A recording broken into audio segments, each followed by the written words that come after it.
Students हम जानते हैं कि किसी नंबर को, लेट्स सपोज अगर हमारे पास 4 एक नंबर है, इसको अगर मैं 2 से मल्टीप्लाई कराऊंगा तो ये 2 टाइम्स जो है वो इंक्रीज करेगा 8 इसके अंदर, सॉरी 8 प्रॉपर लिखते हैं जी, 8 इसका आंसर आएगा। ठीक है, अब इसी तरह से हमने ये भी देखना है कि क्या अगर किसी कांस्टेंट नंबर से एक कॉम्प्लेक्स नंबर को, कॉम्प्लेक्स नंबर बेसिकली क्या है, एक ऐसा नंबर जो कि जिसके अंदर एक रियल पार्ट हो a प्लस आयोटा b, एक उसके अंदर रियल पार्ट होगा और एक उसके अंदर इमेजिनरी पार्ट होगा। ये इसके अंदर रियल पार्ट है और जो b है ये इसके अंदर इमेजिनरी पार्ट है।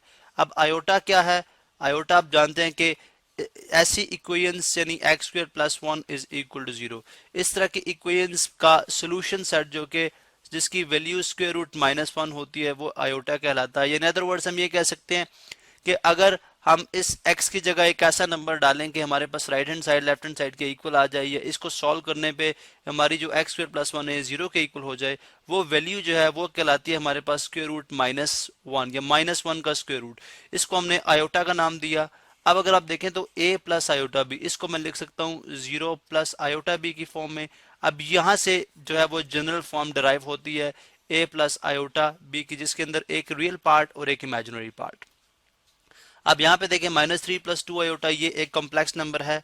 ठीक है, कॉम्प्लेक्स हम इसको इसलिए कह रहे हैं क्योंकि इसके जो करेक्टरिस्टिक्स है, इसकी खासियत है वो जो है वो एक रियल नंबर से नहीं मैच करती। जैसे रियल नंबर के अंदर किसी नेगेटिव नंबर का स्क्वायर रूट एग्जिस्ट नहीं करता। ठीक है, इसी तरह से अगर आयोटा का स्क्वायर किया जाए तो आयोटा स्क्वायर किसके इक्वल आता है, -1 के इक्वल आता है, और हमारे पास रियल नंबर में कोई ऐसा नंबर मौजूद नहीं है जिसका स्क्वायर जो है वो -1 हो। तो इन जो है करेक्टरिस्टिक्स की बिना पे हमने ये बात की कि ये एक कॉम्प्लेक्स नंबर है, रियल नंबर नहीं है। अब इसी तरह से हमारे पास -3 प्लस 2 आयोटा, अगर आप देखें तो a प्लस आयोटा b की फॉर्म में ये नंबर गिवन है। हमने देखना ही है कि अगर हम इससे कोई कांस्टेंट नंबर जैसे -4 है, इसी तरह 1/2 है, क्या इसको इनको मल्टीप्लाई कराएं तो क्या ये सिर्फ रियल पार्ट से मल्टीप्लाई होंगी या कॉम्प्लेक्स पार्ट से भी मल्टीप्लाई होंगी, या इमेजिनरी सॉरी पार्ट से भी मल्टीप्लाई होंगी।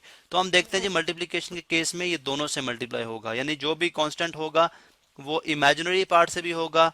पहले रियल से हम देखते हैं, पहले रियल पार्ट से -4, उसके बाद -3, इन सभी मल्टीप्लाई होगा, और उसके बाद प्लस इंटू माइनस, क्या साइन आएगा जी, plus, minus into plus, minus का साइन, और इसी तरह 4 इंटू 2 आयोटा। ठीक है, अब इसको सॉल्व करने पे माइनस इंटू माइनस आप जानते हैं प्लस होता है, +12 और -4 2 8 आयोटा। तो इन सिंपल वर्ड्स हम ये देखना चाह रहे थे कि जो स्केलर मल्टीप्लिकेशन होती है उसमें जो स्केलर होगा, स्केलर हम इसको इसलिए कह रहे हैं कि ये नंबर ऐसा नंबर है जिसकी कोई डायरेक्शन नहीं है, किसको सिम्त नहीं है, सिर्फ एक क्वांटिटी है, एक मिकदार है, इसलिए हम इसको स्केलर कह रहे हैं।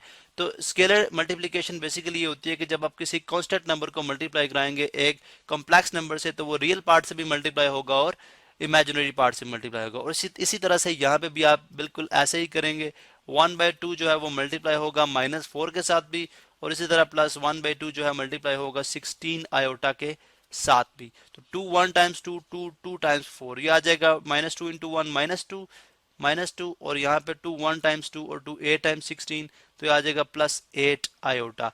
इस तरह से आपने देखा कि हमारे पास सॉल्व करने पे अगेन वो एक रियल पार्ट और एक इमेजिनरी पार्ट में आया, यहाँ पे भी एक रियल पार्ट और एक इमेजिनरी पार्ट में आया। तो इस तरह से स्केलर मल्टीप्लिकेशन के केस में आप जब भी स्केलर मल्टीप्लिकेशन करेंगे, किसी आप कॉम्प्लेक्स नंबर को एक कांस्टेंट से मल्टीप्लाई कराएंगे, तो रियल और इमेजिनरी पार्ट दोनों ही मल्टीप्लाई होंगे।